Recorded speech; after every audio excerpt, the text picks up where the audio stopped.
Cardiac அரெஸ்ட்னால ஒருத்தருடைய இதயம் செயலிழந்து போகுதுன்னா அவர் உயிரை காப்பாற்றக்கூடிய ஏஐடி டிவைஸ் வாங்கியாச்சு. ரீசெண்டாக நாங்கள் சிங்கப்பூர் போயிருந்தப்ப அங்கே எல்லா இடத்துலையுமே இந்த ஏஐடி டிவைஸை பார்க்க முடிஞ்சுது. நாங்கள் தங்கியிருந்த ஹோட்டலோட கிரவுண்ட் ஃப்ளோர்லேயே இருந்துச்சு, டாப் ஃப்ளோர்லேயே இருந்துச்சு, ஃபுட் கோர்ட்டில் இருந்துச்சு, ரயில்வே ஸ்டேஷன், ஏர்போர்ட், ஜிம், பொதுமக்கள் கூடுற எல்லா இடத்துலையுமே வச்சுருந்தாங்க. திடீர்னு ஒருத்தருக்கு கார்டியாக் அரெஸ்ட் வந்துருச்சு, அவருக்கு பல்ஸ் இல்லை அப்படின்னா இமீடியட்டாக அவரை படுக்க வச்சு நம்ம சிபிஆர் ஸ்டார்ட் பண்ணிடணும். கையோட இந்த டிவைஸை கனெக்ட் பண்ணிடணும். இது ஆன் பண்ணோடனே ஸ்க்ரீனில் ஸ்டெப்பாக இன்ஸ்ட்ரக்ஷன்ஸ் வர ஆரம்பிச்சிடும். இந்த எலக்ட்ரோட்ஸை இந்த டிவைஸில் கனெக்ட் பண்ணிவிட்டு 2 ஸ்ட்ரிப் இருக்கும், இங்கே ஒன்று ஒட்டிடணும். ஒட்டினதுக்கப்புறம் இதுவே இன்ஸ்ட்ரக்ஷன்ஸ் கொடுக்கும்.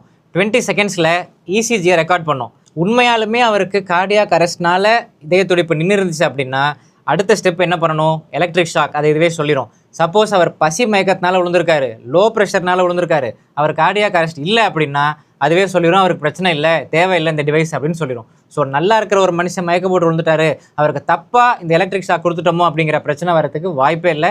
அதுவே இசிஜியை ரெக்கார்ட் பண்ணிட்டு தான் நெக்ஸ்ட் ஸ்டெப் ப்ரொசீட் பண்ணும். எப்படி ஒரு டாக்டர் ஒரு கிளினிக் அப்படின்னா ஸ்டெத்தஸ்கோப் இருக்குமோ அதே மாதிரி எல்லா ஹாஸ்பிட்டல்ஸ்லையும் எல்லா கிளினிக்லையும் இந்த ஏஐடி டிவைஸ் வாங்கி வைக்கணும் அப்படிங்கிறது என்னுடைய பணிவான வேண்டுகோள். யாருக்கு எப்போ கார்டியாக் அரெஸ்ட் வந்தாலும் எந்த கிளினிக் போனாலும் இந்த ஏஐடி டிவைஸ் வச்சு நம்மளை காப்பாற்றிடுவாங்க அப்படிங்கிற நிலைமை நம்ம ஊர்லேயும் வரணும், சிங்கப்பூர் மாதிரி. அதுக்கு முதல் கட்டமாக என்னோட கிளினிக்லேயே இதை நான் வாங்கி வச்சுருக்கேன்.